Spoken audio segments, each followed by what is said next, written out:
9.6 is about graphing polar equations. Now, we've graphed parametric equations, but even then that was still in the xy plane, but we had that t parameter that gave us the direction of the graph.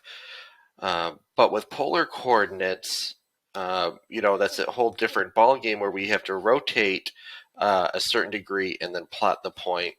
And we're going to use that when we graph polar equations. We're going to graph them, this one by hand, and then do the rest in our calculators. So we're going to sketch the polar graph of r equals 4 cosine theta. So we already have the table drawn here, just for the ease of our lesson. So we are going to go from 0 to 2 pi with our theta values. And then when theta is 0, r is 4. So on our grid, 0, 4, 1, 2, 3, 4, dot there. Then pi over 6, 3.5. So 1, 2, 3.5, where pi over 6 is. Then pi over 4, we have 2.8. So at pi over 4, we go out 2.8, which is almost 3. Then pi over 3, and 2, so 1, 2. Then 0, 0. Then we have 2 pi over 3 and negative 2. Okay, well, 2 pi over 3, that's over in this direction, but since it's a negative value, we have to then go in the other direction 2 units. Pi over 3 is right here. Then we have 3 pi over 4 as our angle, and negative 2.8. So again, instead of going this way towards 3 pi over 4, we go in the opposite direction, 2.8 units. So 1, 2, and almost 3. And then 5 pi over 6, again, instead of going towards that, we go 3.5 in the other direction. 1, 2, 3.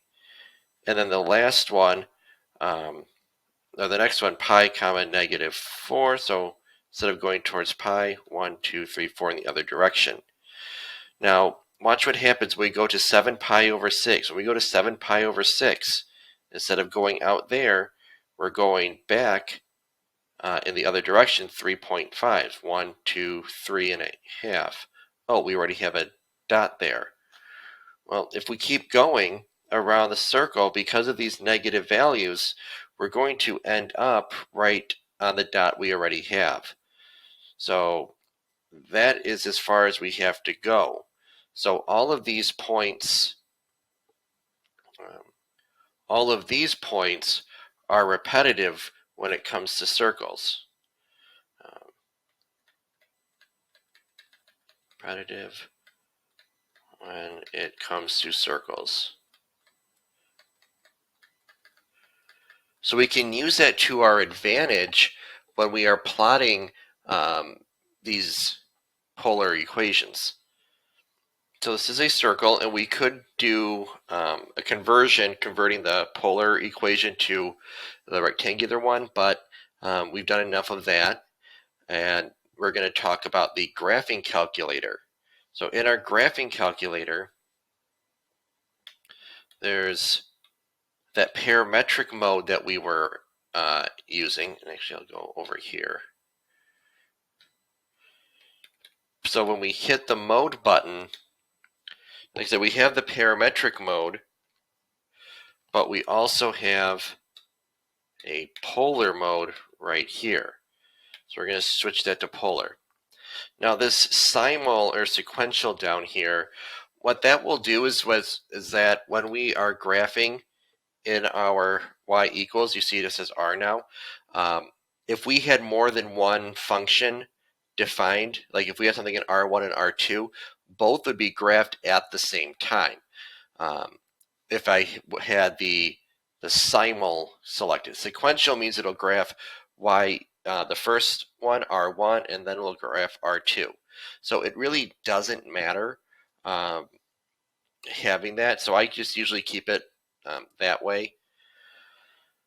Now, the second thing we need to do is second zoom, and instead of rectangular, we want to change it to polar, because what that will do is when we graph this, we can then substitute values of theta into our graphing calculator and get the R value quickly instead of having to do the math with it. So we're just going to graph 4 cosine theta just to verify. And our window 0, to get 2 pi, we press 2, and then the pi symbol, we get 2 pi. Now, the notes here, watch what happens when we do pi over 6. What's going to happen? Okay, so then x min -4. We are going to have to change these depending on the problem. Like, if anything is off the screen, we'll have to change it in that direction, but this is a good starting window. But when I graph, that looks like a diamond, not a circle.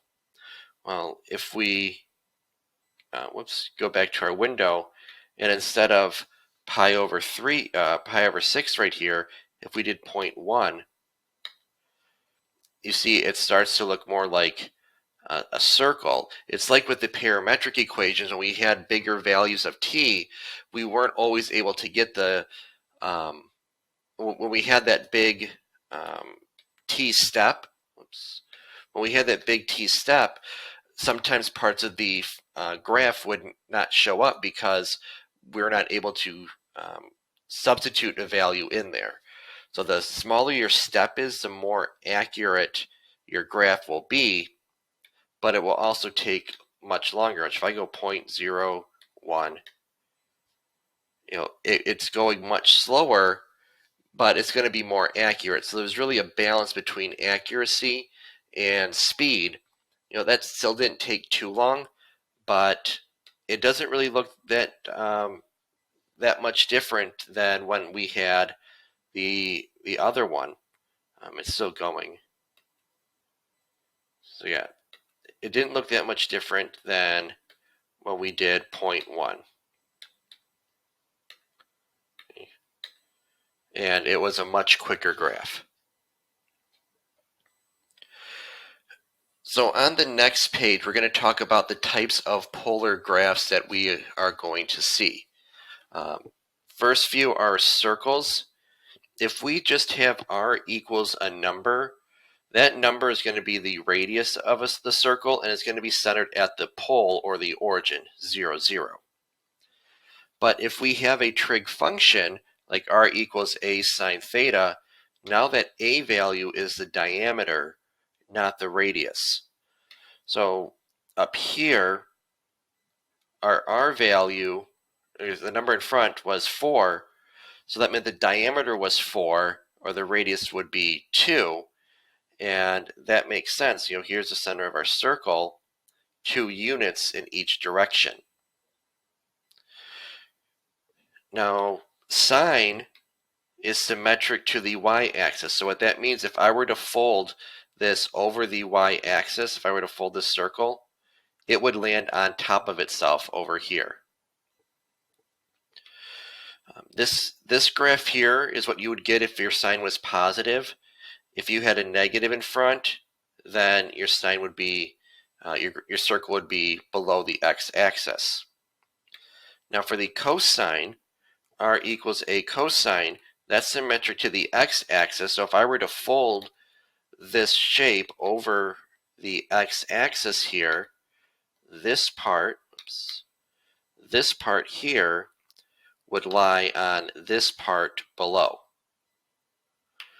And again, if this is positive, we would be on the positive side of the x-axis, and if we had a negative in front, it would be over here on that side of the grid.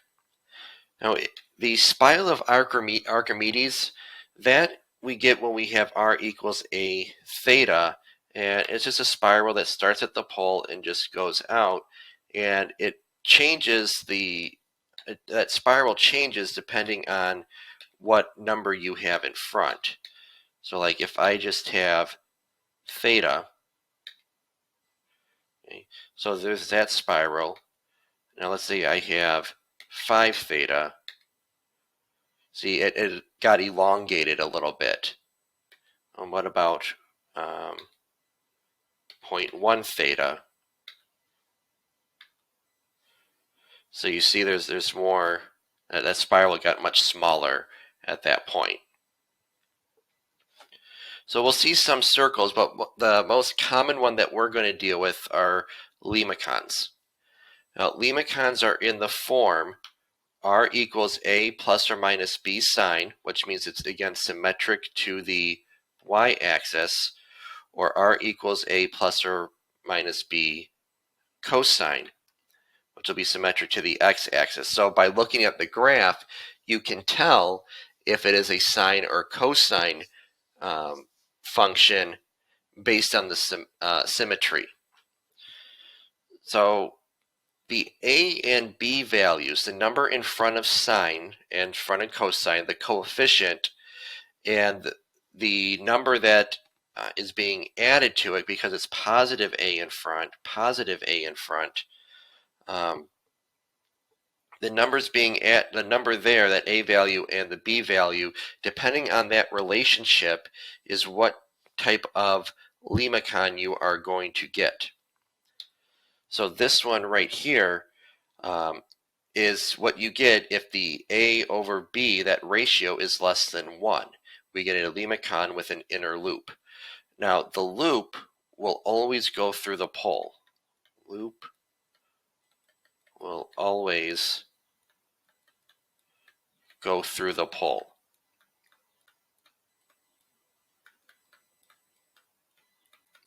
Which was the origin.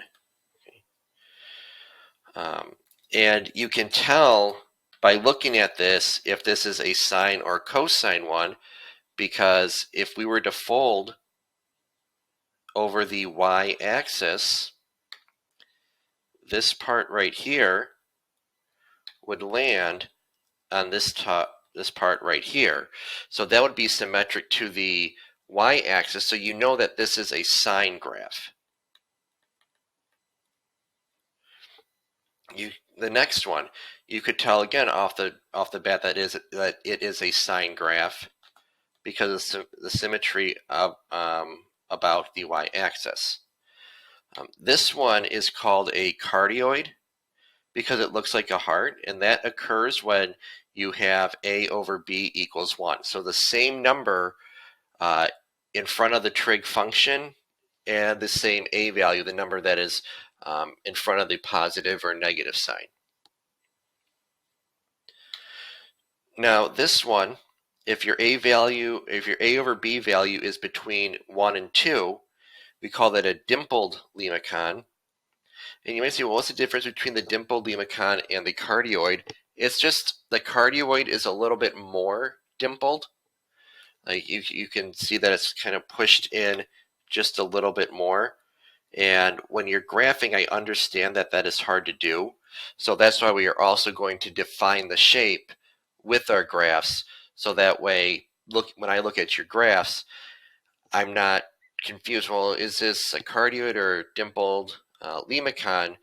I would look at your writing and say, oh, okay, you wrote that it was a cardioid. No big deal. Awesome. So this dimpled limacon, is symmetric over the x-axis, because if I were to fold over the x-axis, this would land on this part of it. So we know that this would be a cosine graph.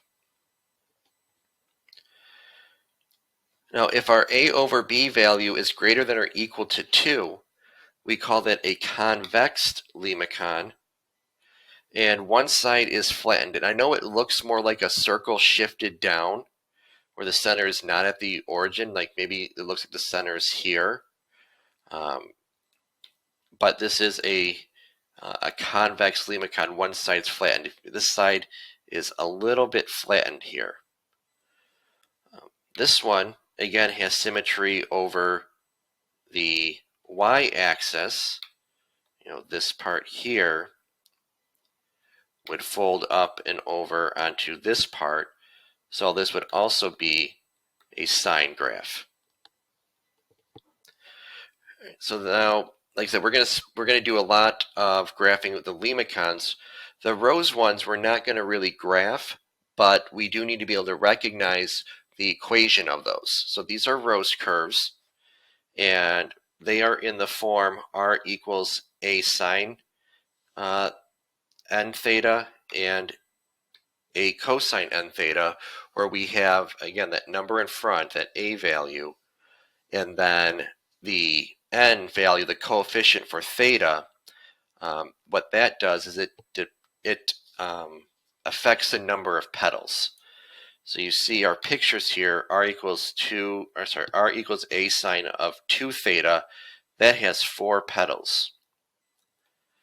But then here, r equals a sine 3 theta has 3 petals. R equals a cosine 4 theta has 1, 2, 3, 4, 5, 6, 7, 8. And r equals a sine 5 theta has 5. So with the relationship here, the number of petals is controlled by n. If n is even, then you have 2n petals. So like here, it was 2 theta, our n value was 2, and we had 4 petals. Here the n value was 4. 4 times 2 is 8, and we have 8 petals. But if n was odd, we have n petals. N is 3, 1, 2, 3. N is 5, 1, 2, 3, 4, 5 petals. So you can get some pretty cool shapes manipulating the rose curve. And then we might explore some of those with our graphing calculator. Lemniscates, they look like infinity signs, and those are in the form r squared equals a squared sine of 2 theta, or r squared equals a squared sine of 2 theta. And then that symmetry will still be the same as we had above. Now, if the coefficient of theta is a number other than 1 or 2, then we get this deformed one here. So you see this part, this is kind of all messed up. It doesn't really look like anything. That's why it's called a deformed lemniscate. So on the next page, the first thing we need to do is cross off the equation for number 8 and substitute that one in. But what I'm going to have you do is I'm going to have you match the equation with the graph. And I want you to try to do these without your graphing calculator, just so that you can get an idea of how the relationship works. Like, for example, you say, well, I know this first graph here has 4 rose petals. Okay, well, 4 rose petals means it has to be either number 6 because it has 2 theta, or number 12 because it has 2 theta. Well, how do I know the difference between sine and cosine? Well, let's look at the page before. Right here, the sine one, the petals here don't go through the x or y axis, whereas the cosine one does. So you say, well, okay, letter A doesn't go through the x or y axis, so it must be number 12. And then the one with number 6, okay, let's find one with 4 petals that goes through the x and y axis. That's letter F. So I would like you to try it that way, but I understand that you may need the graphing calculator for some of them. But let's just write those equations here for the lemicons, a plus or minus. So r equals a plus or minus sine theta, or r equals a plus or minus cosine theta.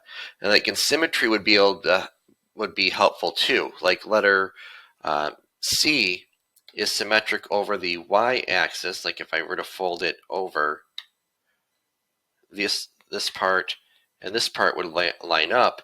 So you know that has to be one of the sine functions, not a cosine. Let's do one on the graph though, so I can show you again what it would look like. So if we graphed